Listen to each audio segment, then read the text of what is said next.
There's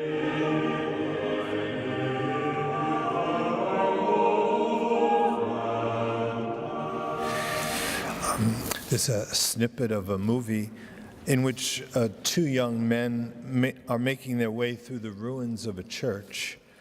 The church has not been used for a long time, and one friend says to the other, "People used to go to church to find answers. Now no one goes to church." And his friend replies, "Yeah, now they go to Google. He's the God who actually has the answers." Sometimes we get fooled into believing that the world has better answers than the church. It's only when we buy into those lies that we realize that the church has better answers. Like we say, if we look for the truth in wrong places, we're going to necessarily look for love in the wrong places. The reality is that love became incarnate.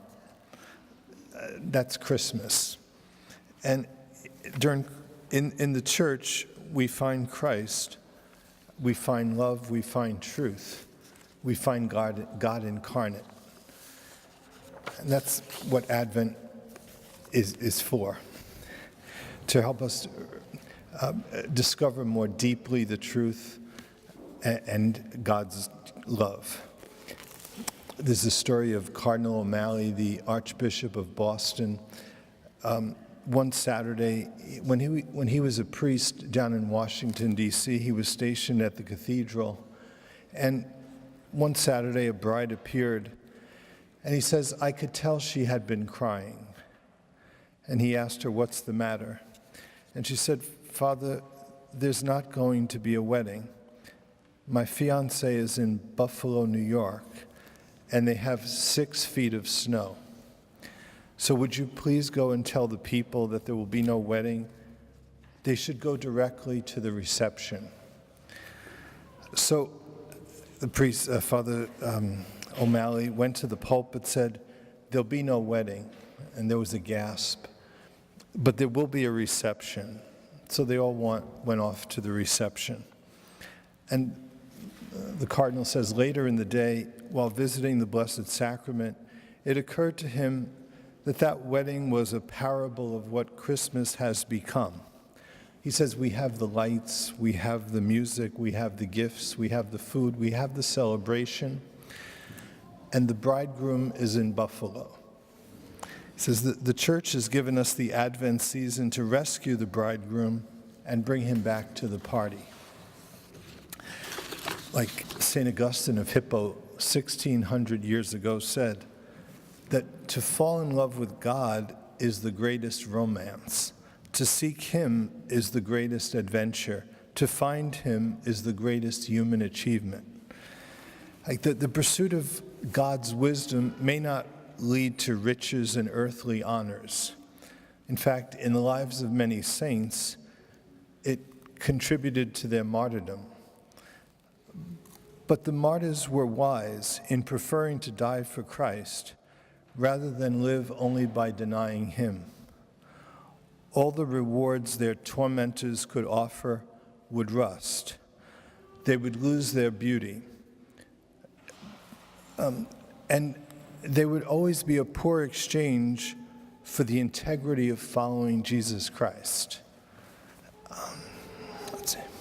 And so the world is kind of cynical and indifferent, and that can sap our spiritual energy. Our hearts can grow cold. Without passion, without zeal, without fervor, we are lifeless, and it's very easy to cast faith aside. That's right. But like we say, this season of Advent is a time to renew the romance. We need the kind of passion that turns us into willing fools, people who really couldn't care what the world thinks. They say, what other people think is none of our business. If he holds my heart, I need nothing else. And the truth is, you and I are being pursued. Okay, they say God wants to marry you. Okay, He's the hound of heaven. And the more I attend to his affection, the more I am drawn to him. This is the love that turns ordinary people into saints. This is the love that turns you and me into the hands and feet of Jesus Christ in the world. And that's the invitation of the prophet Isaiah at the beginning of the Advent season. He says, "Come, let us climb the Lord's mountain."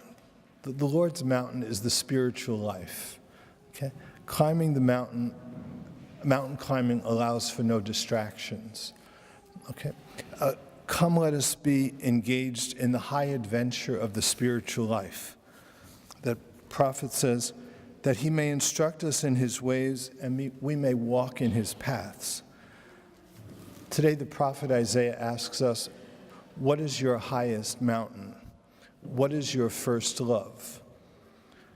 And then calling us out, he says, O house of Jacob, come let us walk in the light of the Lord. Let us go up to the Lord's mountain.